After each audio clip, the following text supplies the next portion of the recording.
my sweet fourth graders. This is Mrs. Nod, and today we are in our last math lesson of the year, lesson 114, which is called Perimeter and Area of Complex Figures. So first of all, very first thing, I would like you to pause the video and read from the new concept right through that first example on page 749. So 748 to 749. And then come back to me. Now I'm guessing you're back. And take a look at what you learned. Area is the length times width that you already knew. And there's some other common formulas that we learned this year, such as perimeter is 2 lengths plus 2 widths. 2 times the length plus 2 times the width. Area of a square you can easily figure out because the area is one side squared. Then there's the perimeter of a square. The perimeter is equal to 4 times the number of sides. All right, so that brings us to figuring out how to find the perimeter and area of a complex figure, a complex shape. So again, this is our last lesson, math lesson 114. And I'm going to jump right into our lesson practice problem, A. And we are on page 749, just in case you're not sure where we are, okay? So we have a shape that looks kind of like this. Let's see, maybe a little shorter right here. No, exactly half, okay. All right, and then it comes in a little bit, but not quite to the half mark, goes up and comes this way. So it's kind of like this bulky L shape, okay? Then we notice that it says 10 inches, 10 inches, 5 inches, and we're given one more piece of information, which is that this is 6 inches as well. Okay, so we see this complex figure. Okay, now you can see that if I was to divide this right here, we would have a square, or something that looks like a square. It's a rectangle, not necessarily a square. And we have a larger rectangle right here. And what I'm seeing here is that we can figure out the perimeter once we figure out what each side is. So let's see, if you take a look at this, you can see in your book, and your book probably does a better job than I did trying to copy the picture in the book, but you can see that this side is 10 inches, and you can see that half of that side is 5 inches. Okay, well, if both of those things are true, then doesn't that mean that the other part of this is also 5 inches? Okay, and we can see, now we know what this side is, this side, this side, this side, this side, but the only one we do not know yet is the length of this side. Okay, but we do know that the whole thing is 10 inches all the way across, and we know that this much of it is 6 inches, which means that this part has to be 10 inches minus the 6 inches that we know, so it's 4 inches. And finally, so we can figure out the perimeter of all of this. This part is just a reminder that there's now 2 shapes, but we don't need to know how long that one is because we already know it's 6 inches across. So to find the perimeter, it is the same idea. We add up all the sides because perimeter, whether it's a garden, big yard, a park, a bathroom, like I just put down tiles in a bathroom. In fact, we just built a bathroom that looks almost identical to this. Here is, let me show you really quick. So here is the door. Here is the two sinks in the master bathroom. Whoops. Let me just try again. Give you a real life idea about this. Here is the toilet. Okay. Okay. And then right here, this part here is a shower. I know, it kind of looks like a sun. Sorry. And then, yeah, so here's the shower. That's about everything. There's a window here for some fresh air. That's nice. But the point that I'm trying to make is that we do need to sometimes figure out the perimeter and the area of real life spaces that are complex figures, not just regular squares and rectangles and things. And this is how you do it. So for our purposes, the shower, all of this doesn't matter so much. Neither does this door over here. I'll actually erase it. What does matter is that we add up all of the outside lengths. So let's see. I see that there is 10 plus 10 over here. I see another 10 with the two 5s. And then I see another 10 with the 6 and the 4. So the perimeter is everything added up on the outside. So now I know that the perimeter is 40 inches. Okay, well, my bathroom is definitely larger than 40 inches. It's more like 40 feet all the way around, perhaps. Okay, let's see. Now the area is a different matter. The area is now, if I'm going to tile all of this, which I actually did, if I'm going to tile all of this, how many square inch tiles would I have? In the real world, it would be feet, right? So what we do is we take the 6 times the 5, because the area is length times the width. So here we have 6 times 5 for one of these shapes.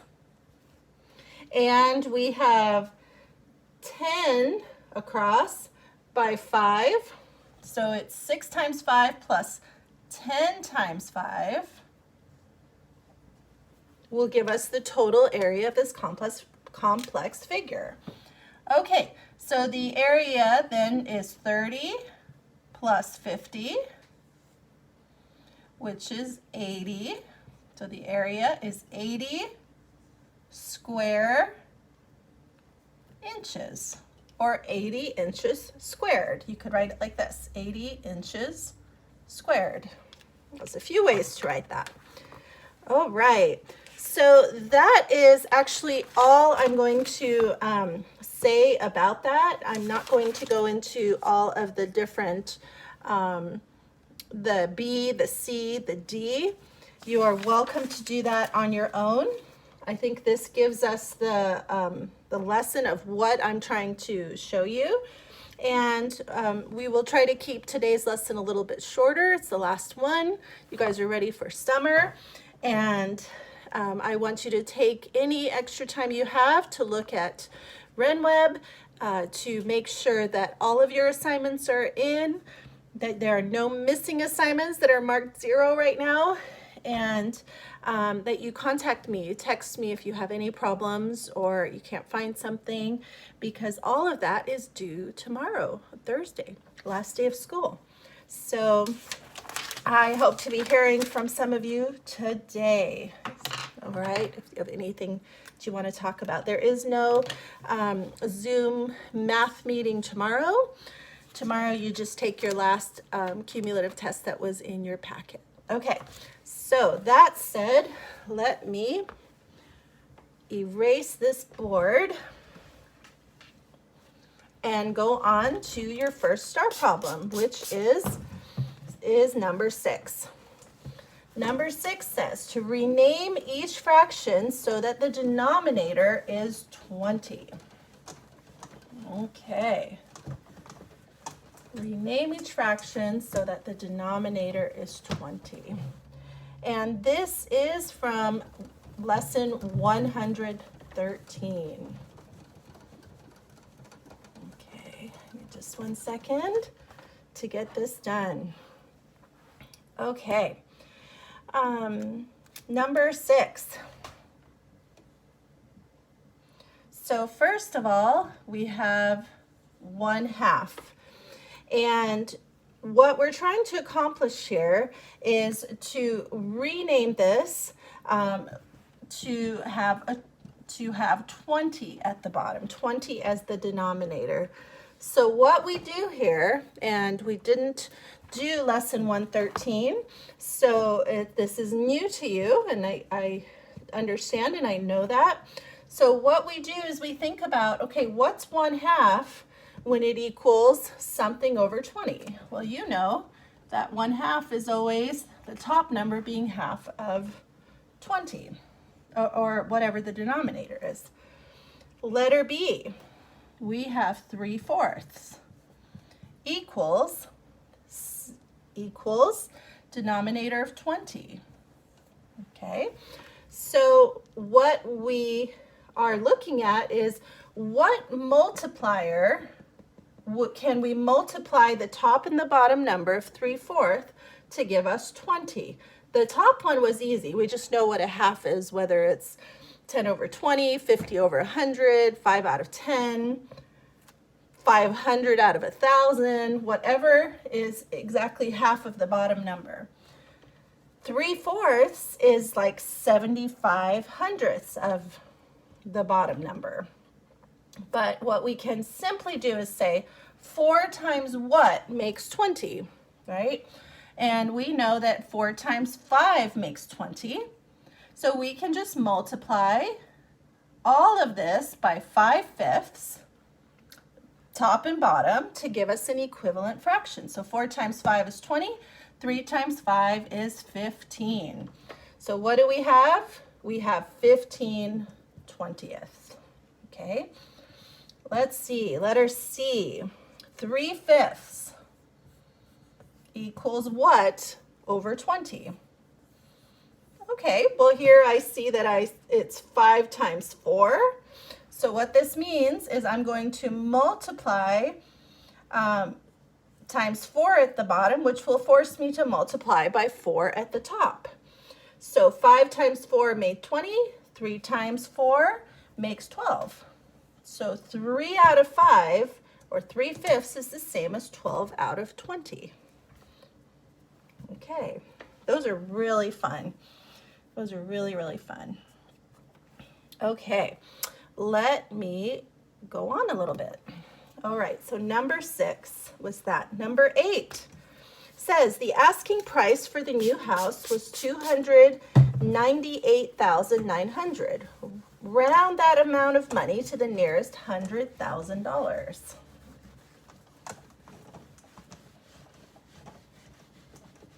Okay, let's see. So number 8, write down the correct number, $298,900, and round that to the nearest $100,000. So here is my group in the hundreds. And here is the 100,000 digit, 2. So I look to the right of it, that's a 9, it's higher than 5. So I'm going to round this up to 300,000. Don't forget your comma and your $sign. Okay. Let's see, what is next? Number 10, write the reduced form of each fraction. So this is the exact opposite of what we just did in number 6. Now we're dividing down. To reduce something, we're dividing down by a number or a fraction that's equal, or an equivalent fraction, you might say. So number 10A, we have 9/15, and we're just to figure out the reduced form of each fraction. So what we do to get this, to get the answer, what is reduced, we think about what can we divide by, what fraction that's equivalent to 1 can we divide both of these by? Well, I can see that I can divide 9 by 3. Oh, look, I can also divide 15 by 3. So if I divide both of these by something that's equal to 1, because 3/3 is equal to 1, okay? So it's just like dividing by 1, really. I get 9 divided by 3 is 3, 15 divided by 3 is 5, and the answer is 3/5. Okay. Let's look at B. Let's switch colors. B on number 10 is 10/12. Okay, awesome. Well, what can I divide both of these by that would make sense to reduce it and give me the smallest reduced fraction? All right, so let's see. To get the reduced fraction, I need to divide both of these by something, top and bottom. Something that's equal to 1.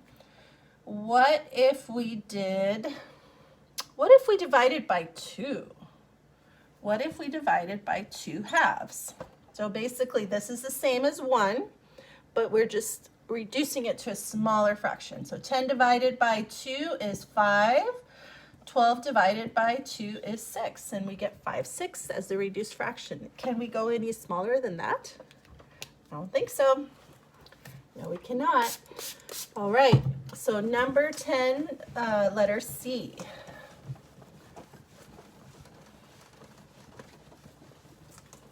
Okay, letter C in number 10 is 12/16.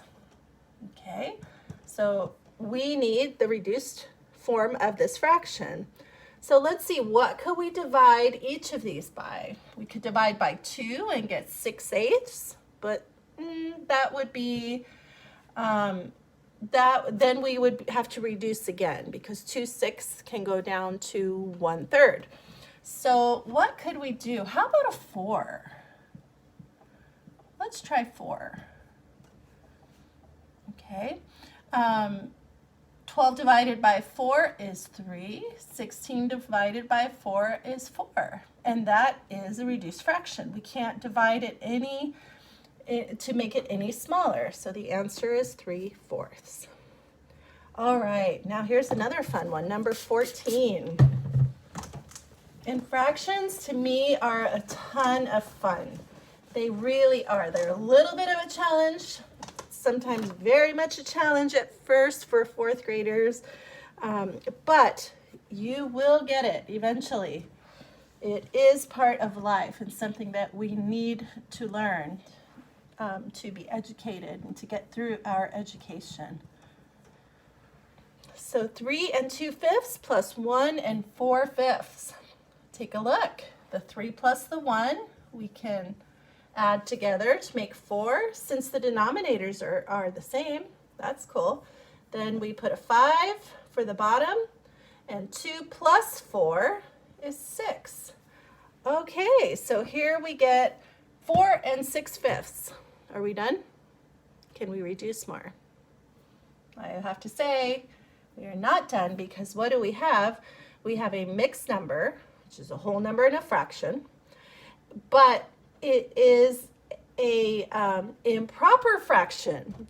The top number, the numerator, should not be bigger than the denominator. So what do? We say, okay, let's break this up a little bit into things that add up to make this, okay? First of all, we see a 5 at the bottom, okay? So that means we're going to add things that divide by 5. So that have a denominator of 5, I should say. So what fifths plus what fifths will give us 6/5? Well, first of all, we need the thing that's equivalent to 1, okay? Because we want to add this 1, take this 1 out and add it to the 4. So 5/5, and then what's left to make 6/5? Well, 1. 5 plus 1 makes 6. 5 stays the same. We don't add the 5 and 5. No. It's not like when we multiply fractions or divide fractions, top and bottom. No, when you add or subtract, you leave the denominator alone. Okay, so now I see 4 plus 5/5. Well, that's the same as just 5. Because 4 plus 5/5 is the same as 4 plus 1. So what do I have at the end? 5 and 1/5. All right. So freeze that if you need more time. And I will move on to number 15. Okay, number 15 says 5/8 plus 3/8. 5/8 plus 3/8 is 8/8. Keep the denominator the same when adding or subtracting. And we just add up the top. Well, 8/8 is the same as 1 whole. Think about 8, a circle like a pizza, cut into 8 parts, and 8 of them are eaten or 8 of them are shaded. Well, that's the same as 1 whole. All right, let's move on to number 16. Number 16 says 3 and 2/6 plus 1 and 1/6. Okay, here we go. Denominators are the same, check. That means we can just simply add. 3 plus 1 is 4. Denominator stays the same. 2 plus 1 is 3. Uh-oh, look at, there's something that equals a half here. So we're going to rewrite it as 4 and 1/2. Okay, that's number 16. Number 17.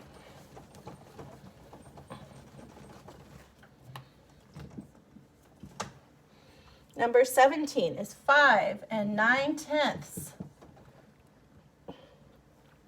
minus 1 and 4/10. Okay, very similar problem. We see that we have the 10th at the bottom. So we need to figure out what this is and what this whole number is, right? 5 minus 1 is 4. 9 minus 4 is 5. Okay, so we get 4 and 5/10. Are we done? No, we cannot be done because that becomes 4 1/2. Take a look. Is there any way to divide it smaller? Here, what we've done, not only do we just simply know that the numerator being half of the denominator means a half, but we could also do something like divide each part by 5. 5 divided by 5 is 1. 10 divided by 5 is 2. So that's another way to look at that. So that was star problem number 17. Star problem number 18, 5/8 minus 3/8.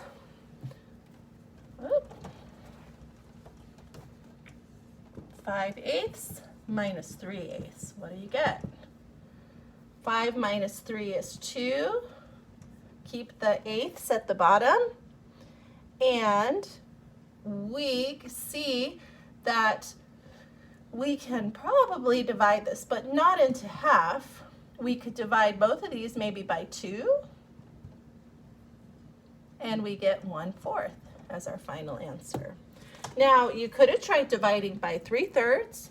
No, that wouldn't have worked. You couldn't do anything larger than divide by 2 because that is your number. So you can't divide this into divide by 4. 2 divided by 4, now you're getting into fractions, and you don't want a fraction for a numerator. Okay, let's see. Next I have number 19, which is 1 minus 1/6. Okay, so let's see. 1 minus 1/6. Now here's one that looks a little bit tricky. Okay, I can see that there's a 6 here, so I want to subtract from something that is equivalent to 1. So I turn this 1 into 6/6, which means 1. These two are the same. How did I want to do that? Maybe like this. The 1 is the same as the 6/6. Now, that I found an equivalent fraction to 1, now I can subtract. 6 minus 1 is 5. Bottom number is 6. And we can't divide this any smaller, so that is our reduced fraction. Okay, so next we get to number 20. Number 20.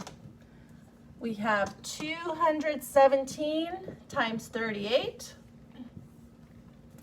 All right, so we just jump right on it. Remember, we're taking the 8 and we're multiplying it by the ones place, then the tens place, then the hundreds place. Okay, so what is 8 times 7?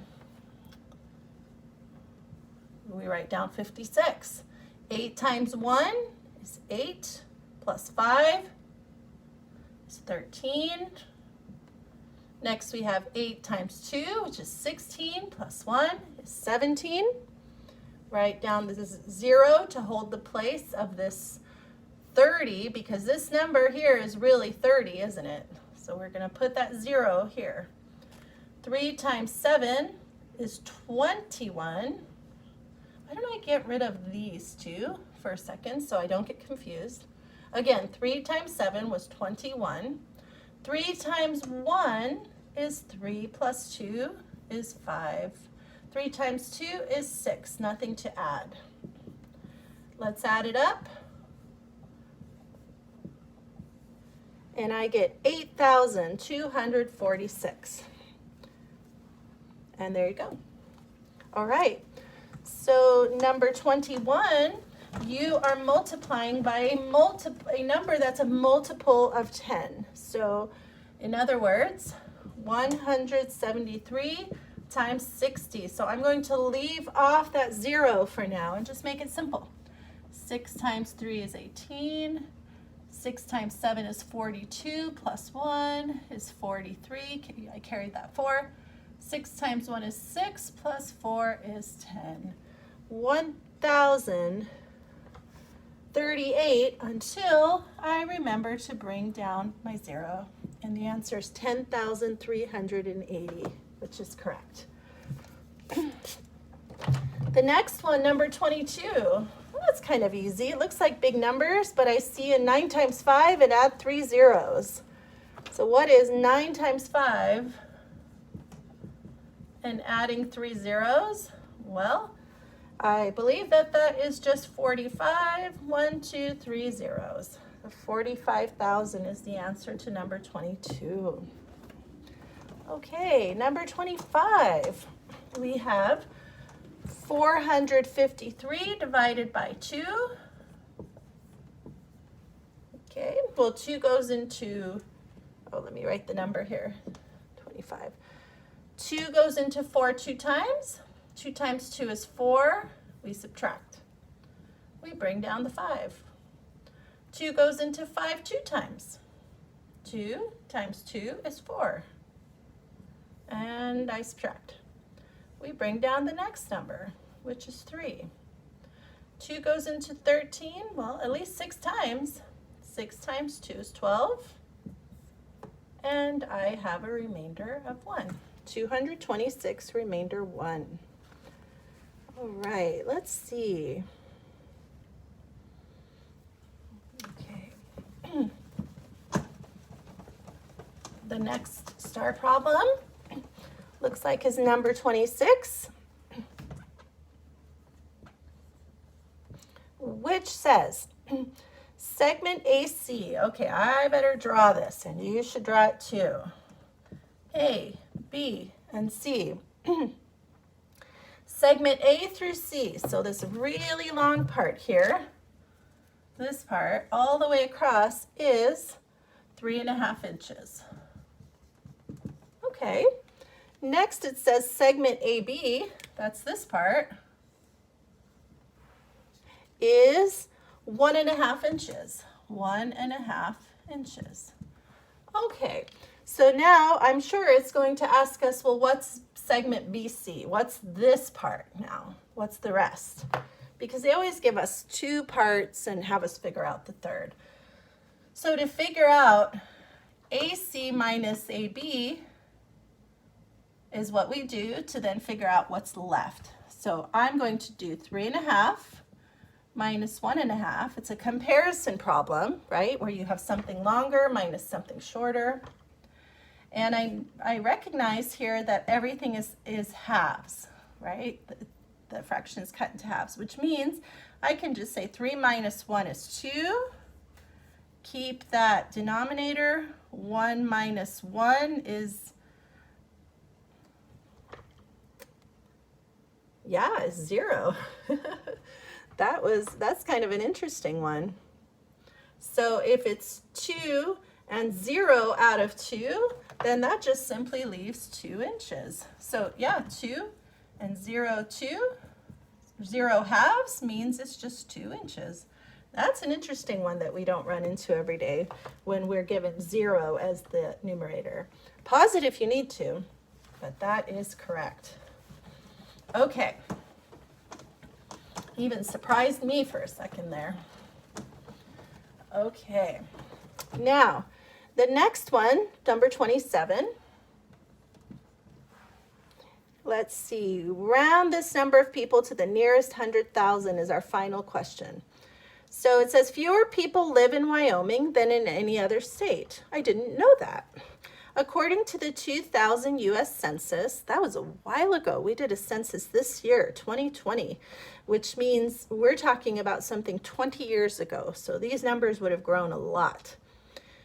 So, but we don't do a census every year. I'm not sure how often we do it exactly. That would be an interesting fun fact to find out. Maybe have your parents find out. Let me know. That would be great. So 493,782 people lived in Wyoming. So that's the number we're working with. 493,782. And round this number to the nearest 100,000. Here is the 100,000 place. Look to the right. It's bigger than half, or 5. This just becomes 500,000. So when we talk about Wyoming, people living in Wyoming in 2000, we could say about 500,000 lived there. For something like that, we don't need to know an exact number most of the time. Okay. Besides, we wouldn't know anyway, because not every single person fills out those census forms that come by mail to our homes. So they should, but not everybody does. So rewrite 3/4 and 5/6 with a common denominator of 24. Ooh, here's a really fun one. So we're talking about 3/4 and 5/6, and we want both of them to have the common denominator, the same denominator as 24. Ooh, fun, fun, fun. These are some of my favorite things, and let me teach it to you now. So we think about what is it that we multiply 4 by to get 24? Well, we multiply to get from 4 to a denominator of 24, there was a 6. Maybe a better way to do this would be to put it next to it like this. Okay, let's start with 3/4. 4 times something made 24. That thing was a 6. If I multiply this by 6, then this also has to be multiplied by 6, so that you're multiplying by something that really equals 1. So 4 times 6 is 24. 3 times 6 is also 18, sorry. Okay, so I'm starting to jumble things here, writing them a little too close together, which gets a little confusing. Sorry about that. Okay, so we multiplied both by 6 to get a number. Now, instead of reducing it, the reduced form is 3/4. Now we're making it bigger to give it a common denominator. So, so for number 28, we also want 5/6 to have a denominator of 24. So 5/6, we want it to have 24 at the bottom. So what are we multiplying what fraction do we multiply each of these? And you do multiply top and bottom to get this. Well, I know that 6 times 4 makes 24, which means I have to multiply the top by 4 as well, because I can multiply any fraction by something equivalent to 1 to make it a bigger fraction that's still equivalent to the small fraction. And vice versa. I could take this big number and divide by 6 to get a smaller fraction. I hope that makes sense. 5 times 4 is 20. So a enlarged fraction, we talk about reduced fraction, but I just made up that term. I've never heard it before, but an enlarged fraction, a blown up fraction of this, is one way to do it is to multiply it by 4/4. Okay, so that's number 28. Number 29 and 30. Okay. Well, let's see. We're already at 35 minutes. So I'm going to, like I said, I want to cut this a little bit shorter. So I am going to be happy with how far we have gotten until now. And I'm going to say that number 29 and 30 star problems, you can skip per Mrs. Nod. Okay, but listen to this. These two can also be bonus problems. So if you do them and you get them right, you try really hard, whether it's by contacting your teacher, by texting me, or first trying to do it on your own and you get these, we are going to make these two bonus problems, what you can actually get extra points for. All right, so students, that is our final lesson. Love you all, and I will miss you. Take care.